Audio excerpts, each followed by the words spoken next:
Welcome back to the field, to Founder Conference here on Beyond Agriculture. By this point in the course, we have already covered almost half of the startup journey. We talked about understanding the agriculture startup ecosystem, identifying real problems in agriculture, building the right team, and designing the ownership structure between founders, co-founders, and early team members. Now we are entering a very important stage of the startup journey, fundraising. Many people believe that the moment you start a startup, the next step is to raise money from investors. But in reality, fundraising is not the first step of a startup. It is a strategic step. In agriculture startups, this becomes even more important because agribusinesses often require field operations, supply chains, farmer networks, and longer timelines to scale. That means founders must clearly understand when to raise money, how much to raise, and from whom to raise it. In this module, we will start with the basics of fundraising. You will learn how startup funding actually works, what different stages of funding are, who the different types of investors are, and what investors really look for before they invest in a startup. The goal of this module is simple: to help you understand how capital flows into startups, and how you, as an agri-entrepreneur, can prepare yourself to raise funds in a smart and strategic way. So if you want to move from building an idea in the field to building a scalable company, understanding fundraising is essential. Let's begin Module 5, Basics of Fundraising. Module 5, Fundraising Fundamentals for Agri-Startups. Most first-time founders believe that fundraising is the ultimate goal of a startup. But that is a misunderstanding.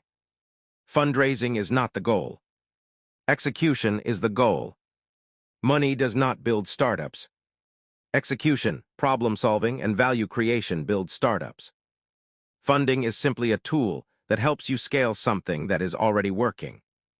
In agriculture, this principle becomes even more important. Agri-startups operate in a very different environment compared to typical tech startups. They involve farmer networks, supply chains, seasonal cycles, logistics challenges, and longer timeframes for impact. Because of this, raising money too early can sometimes damage a startup more than help it. When founders raise capital before they truly understand the problem, the customer, and the execution model, the startup often collapses under the pressure of expectations. That is why this module focuses on something deeper than just how to get funding. In this module, you will learn when to raise money, why to raise money, how much to raise, and most importantly, when not to raise money. The goal is to help you understand how capital should support your startup, not control it. Because the real journey from field to founder is not about raising money. It is about building something valuable enough that the right investors want to be part of it.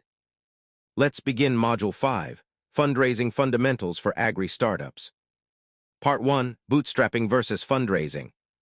Before we understand how to raise money, we must first understand a very important choice every startup founder faces. Should you bootstrap your startup, or should you raise external funding? Let's start with bootstrapping. Bootstrapping simply means building your startup using your own resources. This usually includes using your personal savings, reinvesting early revenue generated by the business, growing the company slowly but steadily. In a bootstrapped startup, the founder maintains full control over decisions because there are no external investors involved. Now let's look at fundraising. Fundraising means bringing external capital into your startup from investors. This usually involves accepting money from angel investors, venture capitalists, or funds, giving up a percentage of ownership in the company, taking on external expectations for growth and performance. Once investors enter the company, they expect the startup to grow faster and deliver returns. Now here is the important insight, especially for agriculture startups in India. In many cases, bootstrapping is safer in the early stages of an agri-startup. There are several reasons for this. First, agriculture markets take time to build trust. Farmers and supply chain partners usually do not adopt new solutions instantly. Second, revenue cycles in agriculture are slower. Cropping seasons, procurement cycles, and logistics can delay revenue generation. Third, most agri-startup ideas require real field validation. What looks good in a presentation may behave very differently when tested with farmers in real conditions. Because of these realities, raising money too early can create pressure to scale before the model is proven. That is why a simple rule works well for most early-stage founders. Raise money only when it helps you grow faster, not when it helps you survive. If your startup needs funding just to stay alive, the problem is usually not the lack of capital. It is the lack of a working business model. Great startups use funding as fuel for growth, not as oxygen for survival. Part 2. Why startups actually raise money. Now that we understand the difference between bootstrapping and fundraising, the next important question is, why do startups actually raise money?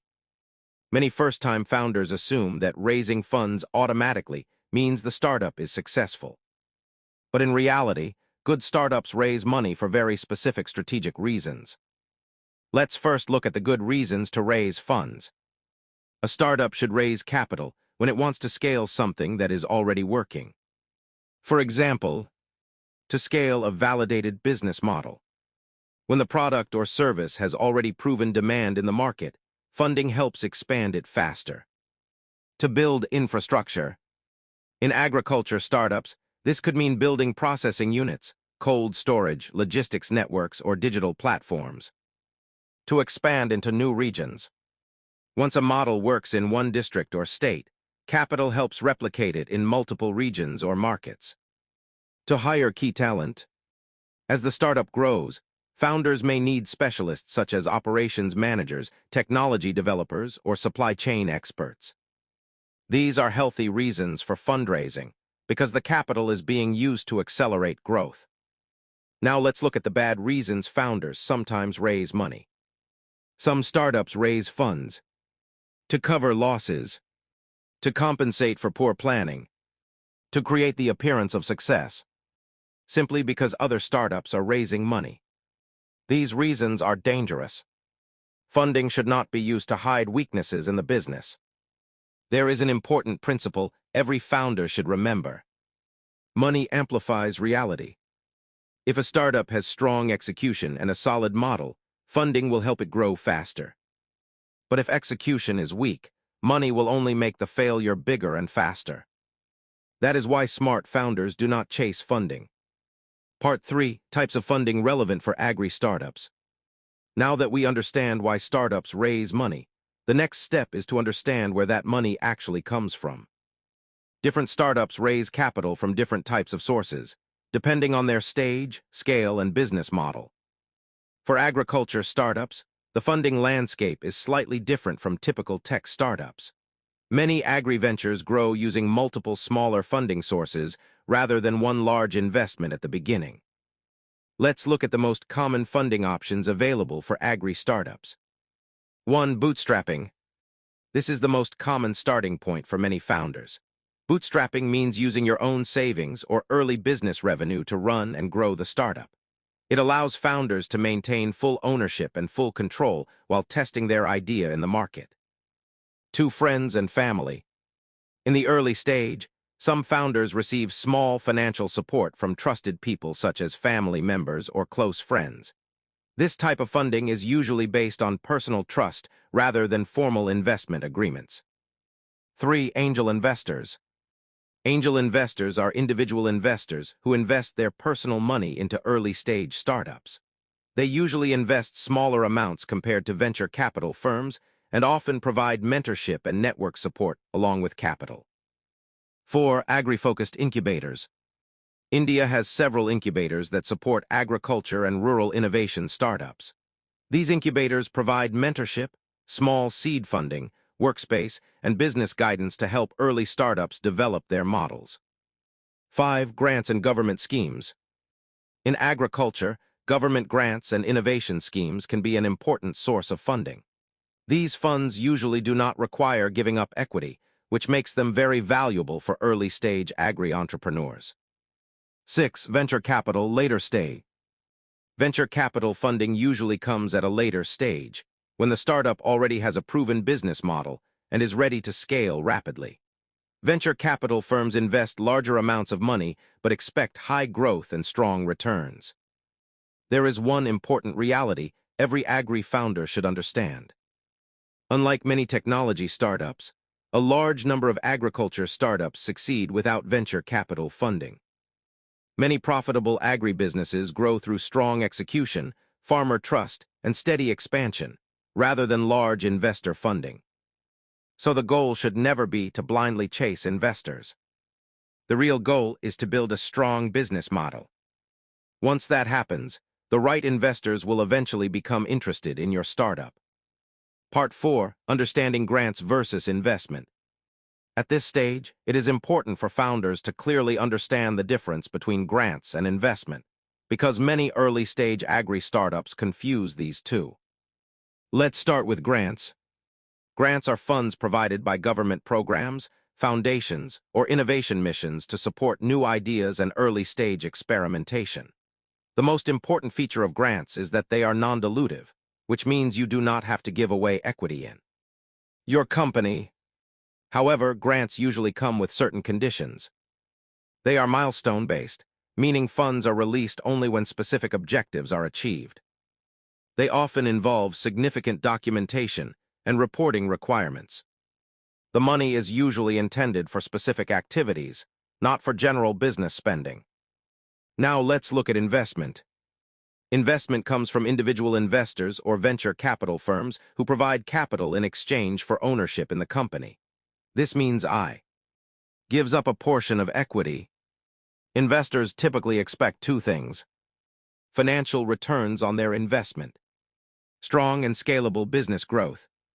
Because of this, investment usually comes with higher expectations and pressure to scale the business faster. Now the question is, when are grants useful? Grants are particularly helpful in the early stages of an agri-startup. They can support activities such as running pilot projects, conducting research or technology development, validating the business idea in real field conditions. For agriculture startups, where experimentation and field validation are essential, grants can be extremely valuable. However, there is an important caution every founder should remember. Do not build a business that survives only on grants. Grants can help you start and experiment, but a real business must eventually generate sustainable revenue from customers. In simple terms, grants help you prove the idea. Investment helps you scale the business. But customers ultimately make the startup S. In the next part of Module 5, we will go deeper into fundraising and discuss when exactly a startup should raise funding, how investors evaluate startups, what investors look for in agriculture ventures, and the common fundraising mistakes first-time founders make. Because understanding these concepts can help you avoid years of costly mistakes in your startup journey. So in the next section, we will move from fundraising fundamentals to fundraising strategy. I'll see you in Part 2 of Module 5.